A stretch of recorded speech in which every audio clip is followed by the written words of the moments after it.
Nah, di sini ada transisi antara kontribusi sektor pertanian yang staf ahli, para kepala BPD Timur tahun 2025-2045 saya nyatakan dibuka dengan resmi.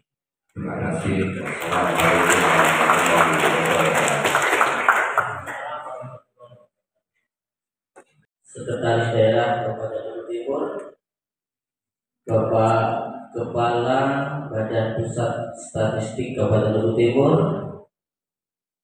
Berikutnya apa yang kita sampaikan hari ini dibahas dari awal oleh Pak Kiai dari tentang masa depan Lubu Timur ketika 20 tahun yang akan datang. Bahasanya masih aktif usulnya. Jadi saya kira hampir sebagian di sini semua usul di 2025 Pak, kecuali Pak Eko mungkin baru 40 tahun umurnya. Jadi 2045 itu secara teori adalah tahun Indonesia emas, Pak. Di tahun emas itu adalah 100 tahun setelah merdeka, Pak. Di tahun 1945 ke 2045, jadi 100 tahun setelah Indonesia merdeka, dan itu ditandai dengan adanya bonus demografi. Nah, di Lubu Timur luar biasanya, Pak Bu, di selama 20 tahun itu akan bertambah sekitar hampir 100.000. Kalau secara teori 25 ke 45 ini 80.000, berarti ada nambah sekitar satu kecamatan lagi, Pak Sugeng. Satu kecamatan atau 30 desa lagi. Bisa dibayangkan kata Pak Dokter Sugeng itu bagaimana semerawutnya lalu lintas yang ada di Gumawang, ya, di Martapura. Mungkin perlu dipertimbangkan buat jalan layang kali Pak Sugeng di Gumawang itu di 20 tahun yang akan datang, ya. Sementara Pak Kiai ini ngomong itu manusia semua, gitu. Ada 760.000 lebih manusia yang ada di Lubu Timur dan butuh makan. Artinya apa? Ketahanan pangan.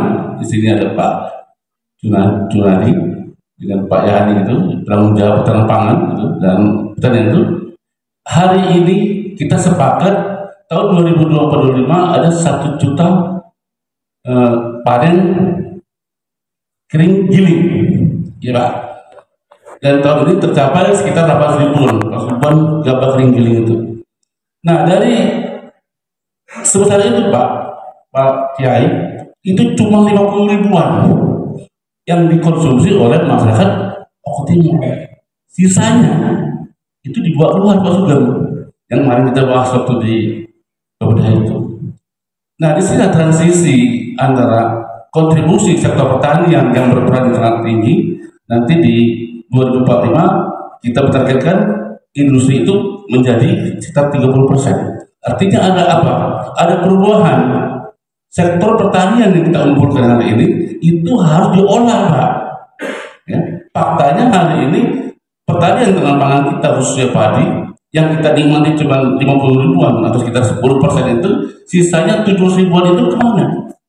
Langsung dibawa ke luar, ya. Pembeli dari luar itu, ya, datang ke lokasi bawa padi, Pak, bukan bawa beras. Bawa beras keluar Lubu Timur, dan sisanya tadi 50.000-an dari kita makan untuk Lubu Timur. Nah, nanti itu akan kembali lagi dengan bentuk baju yang berbeda.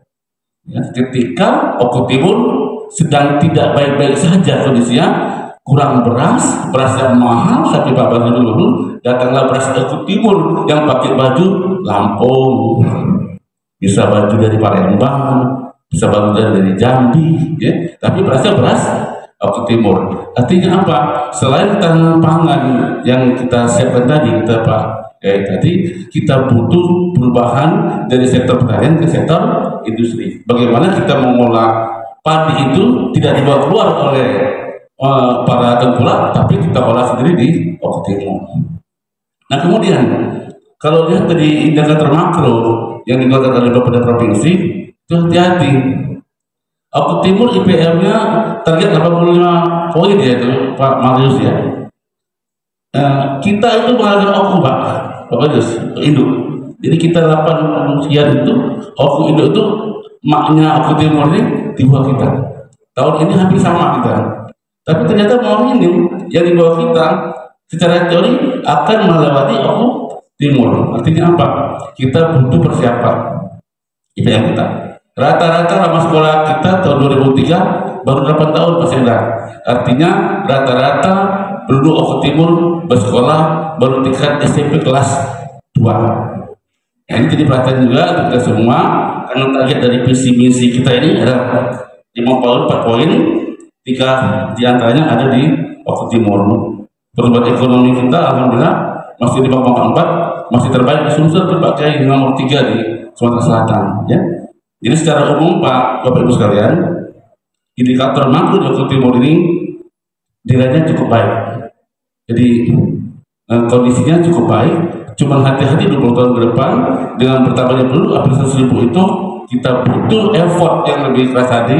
Yang tadi Pak Sugi tadi Pak Dokter, kita perlu pokca itu betul. Ya, jadi kita perlu pokca bagaimana menyusun strategi agar visi misi ini dapat diwujudkan sesuai dengan apa yang kita inginkan. Ya. Itu saja mungkin singkat saja Pak, waktunya terbatas. Terima kasih. Wassalamualaikum warahmatullahi wabarakatuh.